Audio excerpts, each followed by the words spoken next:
راستے کے حقوق میں سے چھٹا حق وَأَعَانَ عَلَى الْحَمُولَةِ، اور ساتواں حق ہے وَتُغِيثُ الْمَلْهُوفِ۔ وَأَعَانَ عَلَى الْحَمُولَةِ یعنی بوجھ لادنے والے کی مدد کرنا ہے، یا اس بوجھ لادنے والے کے لیے بوجھ اٹھانا ہے یا اس سے بوجھ اتارنا ہے، یا اگر وہ آپ سے مدد طلب کر رہے کہ میرے ساتھ یہ بوجھ اٹھاؤ اور یہاں تک لے جاؤ، تب بھی تیری ذمہ داری ہے کہ تم راستے کا حق ادا کرتے ہوئے اس کے ساتھ بوجھ اٹھا کر لے کر جاؤ گے۔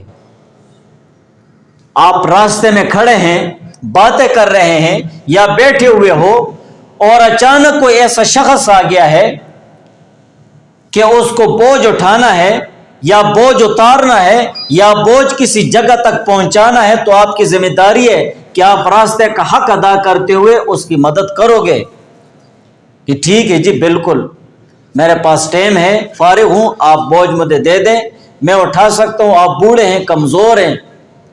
بس اوقات اگر ایسے بھی لوگ ہوتے ہیں جو اپنی عزت نفس اور اسی طرح اپنی خودداری کی بنیاد پر وہ دوسروں سے مدد طلب نہیں کرتے ہیں، تو پھر آپ اس سے کہیں گے کہ یہ بوجھ مجھے دے دو۔ ایسے نہ کہو کہ بوجھ لے لوں آپ سے، بوجھ لے لوں نہیں، اس سے کہو یہ بوجھ مجھے دے دو، میں آپ کی مدد کر ڈالوں، سامنے آپ کا گھر ہے وہاں تک پہنچا دیتا ہوں۔ یہ ہے اصولی طریقہ ہے راستے کے حقوق میں سے وہ تغیث الملہوف۔ اور اگر کوئی ایسا شخص ہو جو فریاد رسی کر رہا ہے، مظلوم ہے اور وہ آواز دے رہے کہ میری مدد کرو، فریاد رسی کے لیے کئی امور اور کئی کام ہو سکتے ہیں، شاید اسے کوئی تکلیف پہنچ گئی ہے، شاید اسے کوئی تکلیف پہنچا رہا ہے، یا اسے تکلیف پہنچنے کا خطرہ ہے، یا اندھیرا ہے، یا اور کوئی 100 مسئلے، راستے میں کوئی کاٹنے والا جانور ہے، کتے ہیں، اور وہ مظلوم فریاد رسی کر رہا ہے، تو آپ جلد اس کی مدد کریں گے۔ جب آپ راستے میں کھڑے ہیں یا راستے میں بیٹھے ہو تو راستے کے حقوق میں سے یہ حق تمہیں پورا کرنا ضروری ہے۔ اور مظلوم کی فریاد رسی یہ تو ہر مومن مسلمان کے لیے 24 گھنٹے کا فریضہ ہے۔ آج اگر ہم مومن مسلمان انتہائی کمزور ہیں، اس کی بنیادی وجہ یہی ہے کہ ہم نے قرآن کی آیاتوں کو چھوڑ دیا ہے، قرآن پر عمل نہیں ہو رہا ہے، اور 100 میں سے 10% بھی اس پر عمل نہیں ہو رہا ہے، اور حضور علیہ السلام کے سنت طریقوں پر عمل نہیں ہو رہا ہے، بلکہ ہمارے دلوں میں ہرس ہے، لالچ ہے، دنیا داری کی ہرس ہے۔ دنیا داری، ہم جو چیز بھی دیکھتے ہیں دنیا داری کی نظر سے اسے دیکھتے ہیں۔ ہم اگر نماز پڑھتے ہیں دنیا داری کی نظر سے، مسجد آتے ہیں، مولوی صاحب سے ملتے ہیں، قرآن پڑھتے ہیں، حدیث، بس دنیا داری کی غرض ہے، ساری دنیا ہے۔ اخلاص اور للہیت نام کی کوئی چیز ہی نہیں ہمارے اعمال میں۔ آپ تو عام ہیں، ہم خواص میں بھی نہیں ہیں، خاص لوگوں میں بھی نہیں ہے۔ دیکھو قرآن اور حدیث کا حکم ہے رشتہ داری پالو، یہ اللہ کا حکم ہے۔ رشتہ داری قیامت کے دن مطالبہ بھی کرے گی۔ لا يدخل الجنت قاطع، رشتہ داری توڑنے والا جنت میں نہیں جائے گا۔ لیکن دوسری طرف پھر یہ بھی ہے، ہم رشتہ داریاں کس بنیاد پر توڑتے ہیں؟ دنیاوی غرض سے، چھوٹی چھوٹی باتوں پر، سنی سنائی باتوں پر ہم ایک دوسرے کے دشمن بن جاتے ہیں۔ سنی سنائی باتوں پر فلاں نے تیرے بارے میں یہ کہا ہے، ہاں اگر تمہارا بس نہیں پہنچتا ہے اس کو کچھ تکلیف پہنچانے میں، تو ہم دل میں اس کے لیے اتنی کھوٹ رکھ دیتے ہیں۔ وہ ہمارے استاذ محترم فرماتے ہیں نا کہ ہمارے معاشرے کا یہ حال ہے، وہ آدمی بہت اچھا اور بہت نیک ہے جس کا بس نہیں پہنچتا ہے۔ بس میں اس لیے نیک ہوں کہ میرا بس نہیں پہنچتا ہے، جب میرا بس پہنچنے لگا ہے نا پھر میں نیک نہیں رہوں گا، پھر میں اپنا زور دکھاتا ہے نا، آدمی پھر زور دکھاتا ہے نا، پہلے تو میرا بس نہیں پہنچ رہا تھا نا۔ تو کہنے کا مقصد ہے کہ قرآن پر عمل نہیں ہے۔ ہم مسلمان ایک دوسرے سے ذرا ذرا سی بات پر روٹھ جاتے ہیں بچوں کی طرح، سالوں سال باتیں نہیں ہوتی، رشتہ داریاں نہیں ہوتی ہیں، ایک دوسرے کی پوچھ نہیں ہوتی ہے۔ قرآن اور حدیث یہ نہیں کہتا ہے کہ تم رشتہ داریاں اتنی ذرا ذرا سی باتوں پر ختم کر ڈالو، ذرا ذرا سی باتوں پر دشمنیاں کر ڈالو۔ اگر تمہیں کچھ کرنا ہے تو اخلاص کے ساتھ دین اور دینداری کی بنیاد پر کرو. ہم دین اور دینداری جانتے ہی نہیں ہیں. یار تمہیں دینی حوالے سے اس بھائی نے کوئی نقصان پہنچایا؟ نہیں، کچھ نہیں،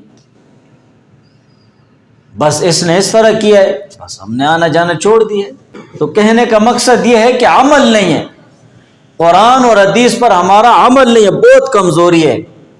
نعمان بن بشیر رضی اللہ تعالیٰ عنہ سے روایت ہے، قال قال رسول اللہ صلی اللہ علیہ وآلہ وسلم، کہ حضور علیہ السلام نے فرمایا، تری المؤمنین فی تراحمہم وتوادہم وتعاطفہم، کہ اے مخاطب تو دیکھے گا ان مومن مسلمانوں کو فی تراحمہم، آپس میں ایک دوسرے پر رحم اور کرم کرنے کے معاملے میں، وتوادہم، اور ایک دوسرے کے ساتھ پیار اور محبت کرنے میں، وتعاطفہم، اور ایک دوسرے کے ساتھ مہربانی اور نرمی کے معاملے میں، کمثل الجسد، ایک جسم کی طرح. حضور علیہ السلام نے کتنی انتہائی زبردست مثال دی ہے. مومن مسلمانوں کے اتفاق، مومن مسلمانوں کی جمعیت، مومن مسلمانوں کی قوت، کمثل الجسد، ایک جسم کی طرح. اذا اشتکا عضوا تداعى له سائر الجسد بالسہر والحمى، کہ اگر جسم میں ایک اندام کو تکلیف ہوتی ہے تو سارا بدن بیداری اور بخار میں مبتلا ہو جاتا ہے. کسی کی اگر آنکھ میں درد ہوتا ہے تو صرف آنکھ میں تو درد نہیں ہوتا ہے نا، ساری رات آدمی بیدار رہتا ہے، دن کو بھی. کیوں؟ درد کی وجہ سے. درد کی وجہ سے اس کا کراہتا ہے، اسے بخار بھی ہو جاتا ہے. بالکل اسی طرح مومن مسلمان ہیں. حضور علیہ السلام نے مومن مسلمانوں کی قوت اور طاقت یہ بتلائی ہے کہ طاقت اور قوت جمعیت میں ہے، کہ جب تک یہ اس طرح ہوں گے، مومن مسلمان ایک جسم کی طرح ہوں گے، تو یہ کبھی بھی ناکام اور ذلیل نہیں ہوں گے.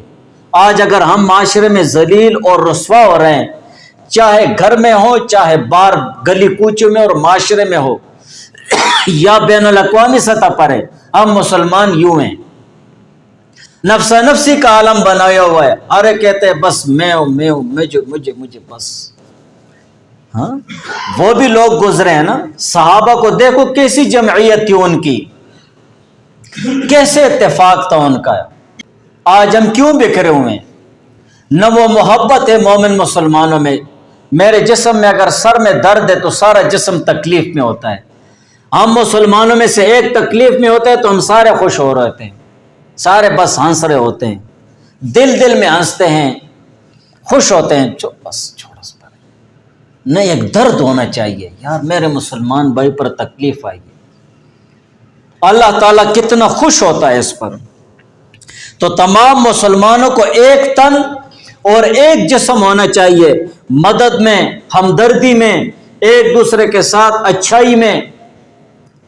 جہاں پر بھی ہے مومن مسلمان رہے، اپنی مسلمانی کا گر اور اپنی مسلمانی وہ صحیح معنوں میں دکھلانا ہے. اور تمام مومن مسلمان ایک دوسرے کے ساتھ بھائی چارے کا تعلق رکھیں. ابن عمر رضی اللہ تعالیٰ عنہ سے روایت ہے، ان رسول اللہ صلی اللہ علیہ وآلہ وسلم، کہ حضور علیہ السلام نے فرمایا، المسلم اخو المسلم، کہ ایک مسلمان دوسرے مسلمان کا بھائی ہے. قرآن میں بھی ہے، انما المؤمنون اخوہ، تمام مومن مسلمان وہ آپس میں بھائی ہیں. اسلامی رشتہ ہے اور مضبوط رشتہ ہے. لا یظلمہ ولا یسلمہ، نہ ایک مسلمان دوسرے مسلمان پر ظلم اور زیادتی کرے گا. ولا یسلمہ، اور نہ وہ اس کو دشمنوں کے پاس چھوڑے گا. اگر دشمنوں کے پاس پھنس گیا ہے تو اس کے چھڑانے کی کوشش کرے گا. اس کے لیے لڑنا ہے یا اس کے لیے فدیہ دینا ہے یا اس کے لیے مال دینا ہے، لیکن اپنے مسلمان بھائی کو چھڑانا ہے. ومن کان فی حاجت اخیہ کان اللہ فی حاجتہ. اور حضور علیہ السلام نے فرمایا، جو شخص اپنے مسلمان بھائی کی حاجت پوری کرنے میں لگا رہتا ہے، اللہ تعالیٰ اس کی حاجتیں پوری کرتا ہے. آج اگر ہماری حاجتیں پوری نہیں ہوتی ہیں اور ہمارے ارمان ادھورے رہ جاتے ہیں اور ہم پیچھے رہ رہے ہیں، وہ اسی وجہ سے کہ ہم مسلمان دوسرے مسلمانوں کی حاجت نہیں پوری کرتے. کہاں سے اللہ تعالیٰ ہماری حاجت روائی فرمائے گا؟ مسلمانوں کی حاجت روائی میں لگ جاؤ، نیک ہے بد ہے اچھا ہے جو بھی ہے، بالکل اللہ کو نہ کہو کہ یا اللہ میری حاجت پوری کر، اللہ بغیر تیرے بتائے تیری حاجت پوری کرے گا۔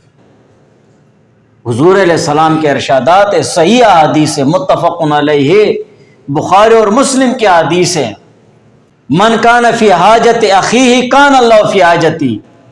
یہ آسان علاج ہے۔ تم یہ چاہتے ہو میری ذرا ذرا حاجت پوری ہو، دوسرے مسلمانوں کی حاجت پوری کرو، اس کی حاجت تیرے ذریعے پوری ہو یا نہ، اللہ تعالیٰ تیرے لیے پوری کرے گا۔ دنیا میں تمہیں کوئی نظر نہیں آ رہا ہے، قیامت کے دن دیکھنا تیری کتنی حاجتیں اللہ پوری کرتا ہے۔ تمہیں اللہ تعالیٰ بے یار و مددگار نہیں چھوڑیں گے جب تک تم اپنے دوسرے مسلمان بھائی کو بے یار و مددگار نہیں چھوڑو گے۔ ومن فرج عن مسلم کربتا فرج اللہ عنہ قربتا من قربات یوم القیامہ، اور جس نے کسی مومن مسلمان سے کوئی مصیبت ہٹائی، کوئی پریشانی اور تکلیف ہٹائی، اللہ تعالیٰ قیامت کے دن اس کی پریشانی اور مصیبتوں میں سے بڑی پریشانی ختم فرما دیں گے۔ وہ تو بے نیاز بادشاہ ہے، وہ تو غنی بادشاہ ہے، سمجھ ذات ہے، حاجت روا ذات ہے، صرف اخلاص اللہ تعالیٰ دیکھتے ہیں کہ میرے اس بندے میں کتنا اخلاص ہے۔ لالچ ہے، ہرس ہے، یا اور کوئی غرض ہے، یا اخلاص ہے؟ اخلاص ہوگا تو تم اپنے اخلاص کا نقد صلہ بھی دیکھ لو گے دنیا میں۔ تو کہنے کا مقصد یہ ہے کہ دوسرے مسلمانوں کے ساتھ ہمدردی کا برتاؤ ہو، اور اسی طرح حضور علیہ السلام نے فرمایا وَمَن سَتَرَ مُسْلِمًا سَتَرَهُ اللَّهُ يَوْمَ الْقِيَامَةِ، جس نے کسی دوسرے مسلمان پر پردہ ڈالا، قیامت کے دن اللہ تعالیٰ اس پر پردہ ڈال دیں گے۔ قیامت والا پردہ قیمتی ہے یا دنیا کا پردہ قیمتی ہے؟ دنیا میں تو 10 انسان 10 لاکھ 10 کروڑ تمہیں دیکھ لیں گے، لیکن قیامت کے دن اولین و آخرین انسان ہوں گے، آدم علیہ السلام سے لے کر قیامت تک، اور اس وقت جب بلایا جائے کہ اٹھو فلاں بھائی تم نے یہ گناہ کیا ہے، تم نے ایک مسلمان کی پردہ دری کی ہے، آبرو ریزی کی ہے۔ دوسرے حدیث میں ہے کہ اگر تم دوسرے کسی مومن مسلمان کی آبرو ریزی کرو گے، اسے رسوا کرو گے، تو اللہ تعالیٰ اس شخص کو رسوا کر دیں گے اگر کہ یہ گھر کے کونے میں بیٹھا ہو، تب بھی اللہ تعالیٰ اسے رسوا کر دیں گے۔ یہ عزت اور ذلت یہ تو اللہ تعالیٰ کے اختیار میں، وہ تو عز من تشاء وہ تو ذل من تشاء، یہ تو اللہ تعالیٰ کے اختیار میں۔ تمہیں اپنا آپ نظر آئے گا 10 آدمیوں میں بے عزت ہوتے ہوئے، لیکن جب اللہ تعالیٰ کے پاس تیری عزت ہے تو تمہیں کوئی بھی عزت نہ دے، یہ نہ کہنا کہ بھائی میری عزت نہیں۔ تو کہنے کا مقصد یہ ہے کہ آپس میں بھائی چارے کا معاملہ، ہم نے قرآن اور حدیث کو چھوڑ دیا ہے۔ ان چیزوں کو زبانی یاد کر کے صبح صبح قرآن کی تلاوت کی طرح ان احادیث کو پڑھنا چاہیے جو خاص خاص احادیث ہیں، تاکہ ہمارا ایمان ہر وقت تر و تازہ رہے کہ بھائی یہ میرا مومن مسلمان بھائی ہے، اس کے ساتھ اچھائی اور بھلائی کا کام کرنا چاہیے۔